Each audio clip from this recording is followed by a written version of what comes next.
ভাই, আসলে আমরা তোর সাথে যা করেছি বড় অন্যায় করেছি, কিন্তু এই মুহূর্তে যদি তুই আমাকে থাকার জায়গা না দিস। ভাই, এটা কি সুহানের বাড়ি? হ্যাঁ, এটা সোহানের বাড়ি তো। সুহান এত বড় বাড়িতে থাকে? আমরা তো ওরে কত আগে অপমান করে বাড়ির থেকে বের করে দিছি। ও কি আমাদের এই বাড়িতে থাকতে দিবেন? আরে হ পাগল, দিবি না কা? ও আমাকে ছোট ভাই না? আমরা আইসি দেখে ওদের ভীষণ খুশি হবে না। তুই চল তো, কথা না বাড়াই। হে জিদনি, ওই দা সোহান বাইরেই বসে আছে। ভাই, আপনি একটু ডাক দেন, আমার তো ভয় লাগতেছে। আচ্ছা ঠিক আছে, আমি ডাক দিচ্ছি। কি রে সোহান ভাই আমার, কিরাম আছিস তুই? কি ব্যাপার ভাই, তোমরা হঠাৎ আমার বাড়ি? আমারে বাড়িতে অপমান করে তাড়ায় তোমাদের শান্তি হয় নেই, আবার আমার এই বাড়ি চলে আসে আমার অপমান করার জন্য। না রে ভাই, আমরা তোর অপমান করতে আসি নাই। আমরা আইছি গ্রামে বন্যা হয়ে একবারে ঘর বাড়ি সব তলাই গেছে। এই জন্য তোর মাঝে বাইরে কইলাম যে চল যায় ছোট জনের বাসাতে কয়েকদিন বেড়ায় আসি। আর আমরা তো সেই পুরাতন কথা মনে রাখি নাই। ভাই ভাই এক জায়গা থাকলে অনেক কথাই হয়, তাই বলে কি সেই সব কথা মনে রাখলে চলে?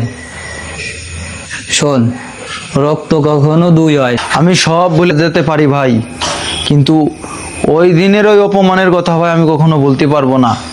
তোমরা আমারে ওই দিন যে অপমান করে বাড়িতে তাড়াই দিছিলে, ওই দিন আমি এক কাপড়ে বাসাতে বের হয়ে আইছি, খালি হাতে আমারে বের করে দিছো। আমি কোথায় থাকিছি, কোথায় কি খাইছি, একটাবার কি খোঁজ নেছো? একটাবারও খোঁজ নেওয়া নাই। আর আজকে আইছো 10 বছর পরে আজকে আইছো তুমি আমার খোঁজ নিতি, আমার বাসায় থাকতি।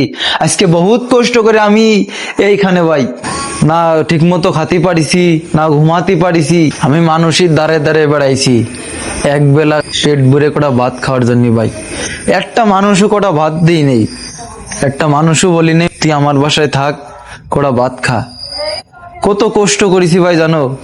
কোথায় ফুটপাতে, রেল স্টেশনে রাত কাটাইছি। যে কষ্ট করেছি ভাই জীবনে, এই কষ্টের কথা আমি কোনোদিন ভুলবো না ভাই। আর একটা জিনিস আমারে খুব কষ্ট দেয় ভাই, আমরা 3 ভাই, কিন্তু দেখো তোমরা 2 ভাই এক জায়গায় মিলেমিশে থাকো, আর আমি এই ইট পাথরের শহরে একা একা থাকি। আপন বলতে এখানে আমার কেউ নাই। আমার কি মন চাই না যে আমি তোমাদের সাথে গিয়ে থাকি? কিন্তু আমি কেন যাই না? ওই যে পিছনের দিনের ওই অপমান এইখানে আছে ভাই, এইখানে। আমি এই কথা জীবনেও ভুলবো না ভাই। আমার বাসায় তোমাদের কোনো স্থান নাই, পারলে আমারে তোমরা মাফ করে দিও। ভাই, আসলে আমরা তোর সাথে যা করেছি বড় অন্যায় করেছি, কিন্তু এই মুহূর্তে যদি তুই আমাকে থাকার জায়গা না দিস, এই শহরে থাকার মতো কোনো জায়গা নাই আমাদের। কারণ বন্যায় আমাদের ঘর বাড়ি সব নিয়ে চলে গেছে। আমাদের এখন তুই ছাড়া আর কেউ নাই। তুই আমাদের পিছনের সব কথা ভুলে গিয়ে আমাদের আপাতত কয়েকটা দিন থাকতে দে ভাই।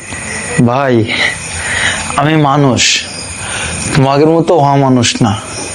তোমরা থাকো আমার বাসায়।